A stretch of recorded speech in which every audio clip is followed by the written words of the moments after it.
Hey everyone, it's Coach Galf here, and today I wanted to make a video covering the basics of footwork. Footwork is one of the most critical aspects of boxing. It's what will set you up well to land good and quality punches. And to start off, I want to show you first a basic boxing stance and how you can utilize that to be on balance and use that to your advantage to move around and throw punches while maintaining that balance. So to start off, I'm going to be using this dog leash, but feel free to use a stick, a belt, or anything. I'm going to use this to imitate the center line. So this would be like the line going straight down your body so that you can be off the center line and have that balance point. The balance point is going to be the most important aspect of footwork because if you're off balance, you're going to have terrible recovery.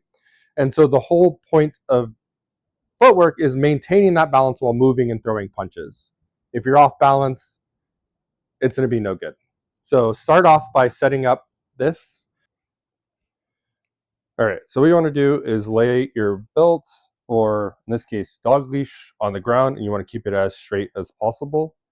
And for a basic stance, you want to take your lead foot and put it so that your toe is just touching the belt, and you want to do it at roughly a 45-degree angle.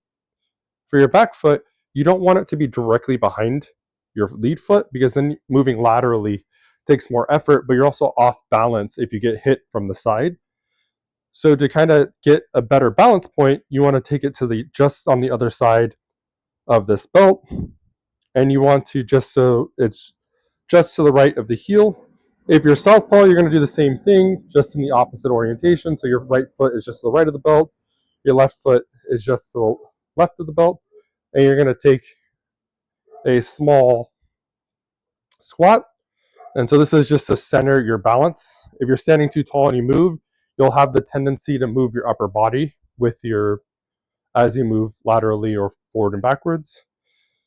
And the other thing is you want to be on the balls of your feet. So you don't want to be so high that you're on your tippy toes. You just want to be high enough that your heels are not touching the ground, because then you'll end up dragging your feet around and it'll just be harder to move from side to side. All right, so next for the movement part, what you want to do is push off of one foot and catch on the other. And so what I mean by that is not taking a step and then dragging. You want to push, in this case to move forward, you want to push off your back foot and then catch on your front foot. And at this point, neither of your feet should be out on the ground at the same time. You're going to have pushing off this one, so this one's up, and this one will be coming right after. So like this. And then the same thing forward is you push off your front foot and you catch on your back foot. So you lift this foot up a little bit and you push back. You don't want to do like a hop like this. Everything should be smooth. Your upper body should barely move. It should just be very quick forward and backwards. Now to move laterally, it's very similar, except instead of forward and backwards, you're just going to be pushing with your foot right to move to the right. Or if you're moving to the left, in this case, again, conventional stance, you're going to be pushing with your right foot. So right foot and then left foot to go to the right. So it's very much the same type of motion. You're just changing the angle. And you should be able to do this to a point where you can do it relatively quickly, so that if you're properly balanced. If you're off balance, what will end up happening, especially when you move laterally, is you go like this and you'll kind of be off balance and you'll take time to recover, and it'll be the same on this point. So that's why you got to make sure your weight is center, so that when you move, you can just immediately move after, especially if you're punching. You got to be able to punch and move, and to be able to do that, you need to be on balance. And so just being able to practice these movements first, and then layer it in with punching. So jab, jab, right hand, move back, move.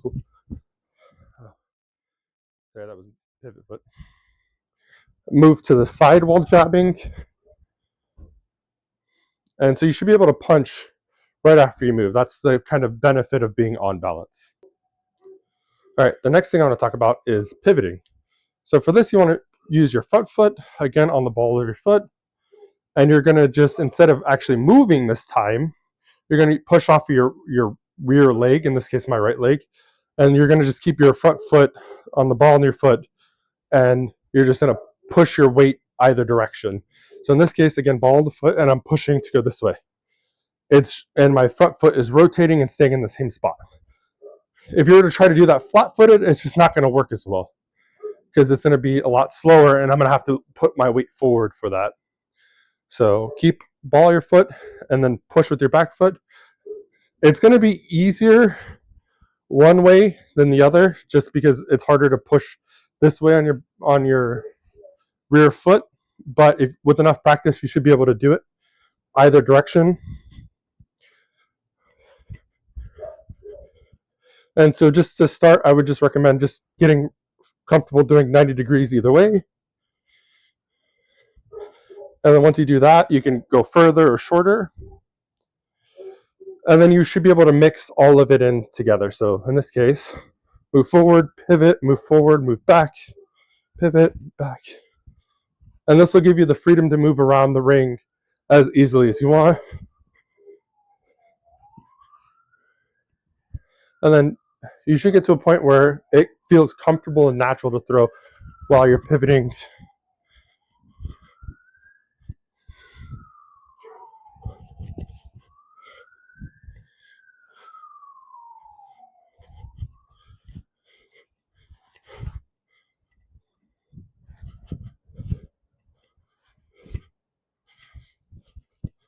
And so as you're moving, you should never feel off balance. If you do, you need to address something with your stance. So either you're standing too far apart, you're standing too close, or you're moving too wide.